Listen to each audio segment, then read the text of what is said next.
10 times 10, so what do we get?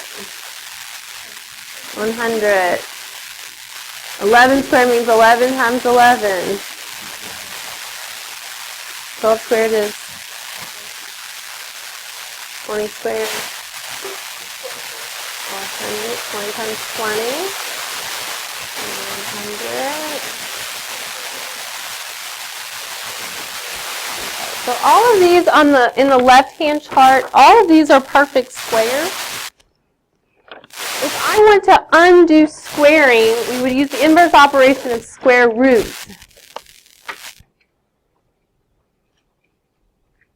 The inverse operation of squaring is the square root. And there's some vocab that's associated with that. A square root kind of looks like a check mark. Okay. This right here, this symbol is called the radical. The part underneath is called the radical. And then sometimes you'll see a little number. That's called the index. If there's nothing written there, it's understood to be a 2, meaning a square root.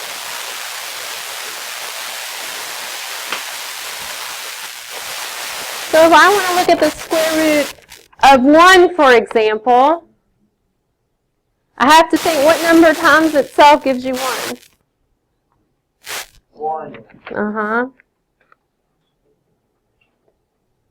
And the square root of 4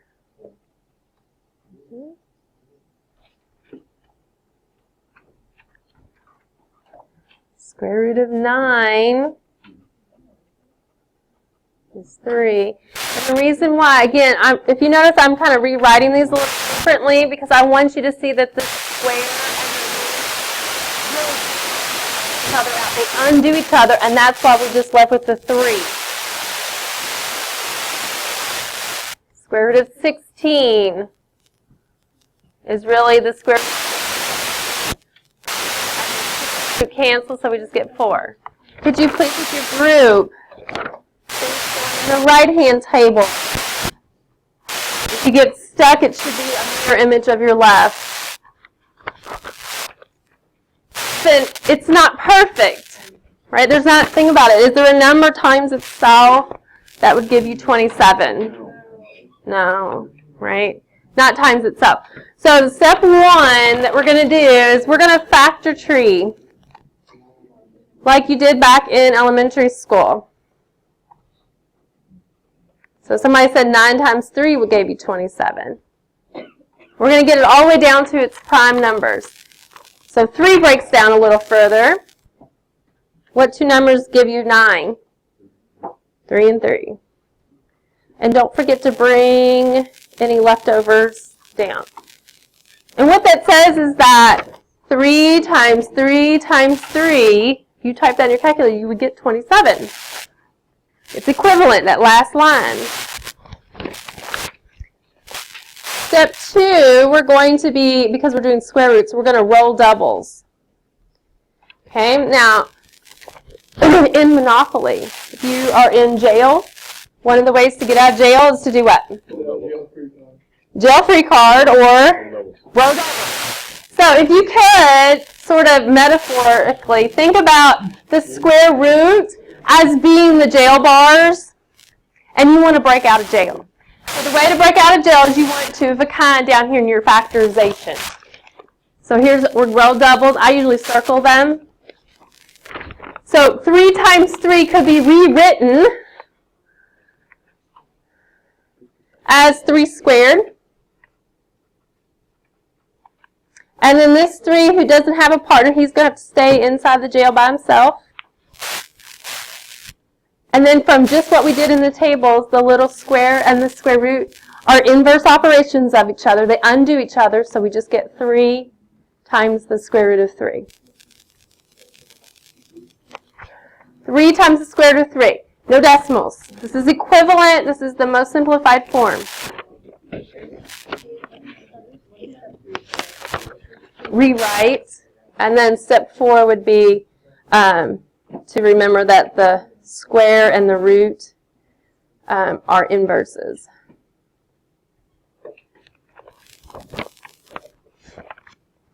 Okay, we're going to do a couple more. I'll give you a minute to write down the steps. You have to go down to its prime factorization. For. So what two numbers are 40? 10 and 4 would work.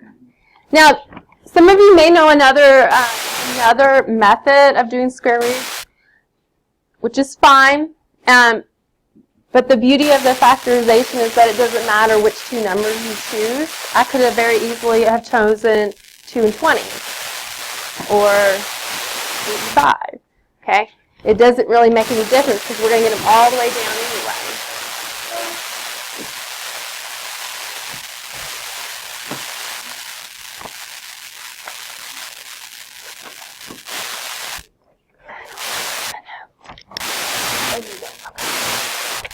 All right, we're going to roll out doubles. We're looking for 2 of a kind. There it is. I'm going to rewrite it. So these doubles here I could rewrite as 2 squared times square root of 2 times the square root of 5. Again, because 2 times 5 times 2 squared would still give me 40.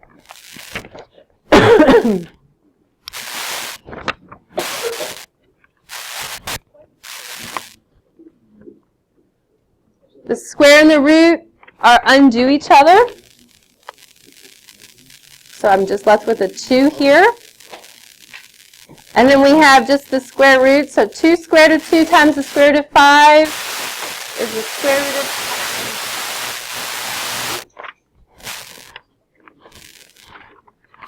10. Now, I know that some of you are going to just, by habit, are going to use your calculators. You may check your answers with your calculator. Again, I don't want decimal answers right now. Let me show you how you can check yourself in your calculator. Hopefully it will load. Come on. So the first thing you're going to do is you're going to type in the square root of 40.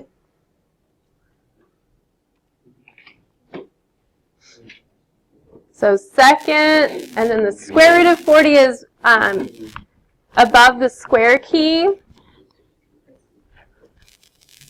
And I would type in my problem, so square root of 40, and I hit enter. Okay, I get this decimal. Your calculator rounds it. This is why we're not using the decimal. We want the exact answer. And then our answer was 2 square root 10, right? That's what we got. If I did it correctly, I should get exactly the same decimal.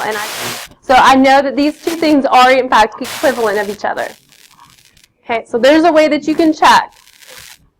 All right, let's do another one. Let's do one that's a little bit harder. You'll have to add this onto your sheet. Let's see. Let me think of one here.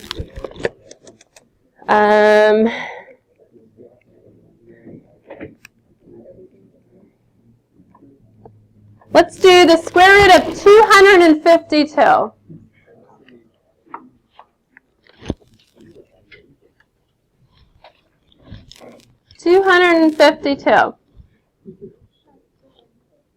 Yep, you just have to add it to the bottom. We're going to try to get one more in, okay?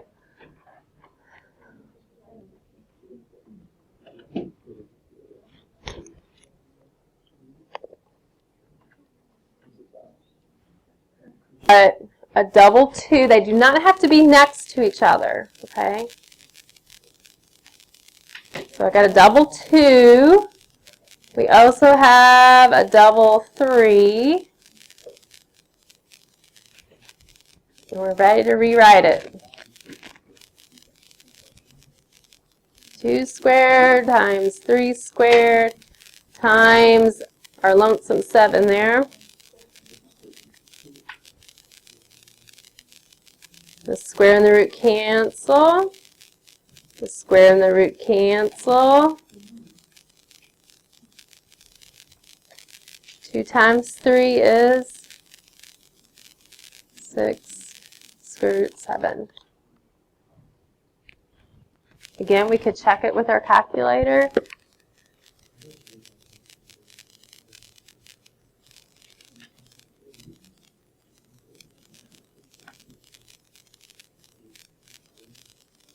Let me put that up on the document camera. We type in both in our calculators, able to see that they're exactly the same decimal. So you can feel confident in your simplifying skills there. Okay? All right. We're going to work in our groups on the front-hand side. What you don't finish will become homework, but the front-hand side, we're going to work for about 15-ish minutes. Then we're going to do ACT and then an exit slip. So I'm going to give you about 15 minutes to work on the front side. Okay.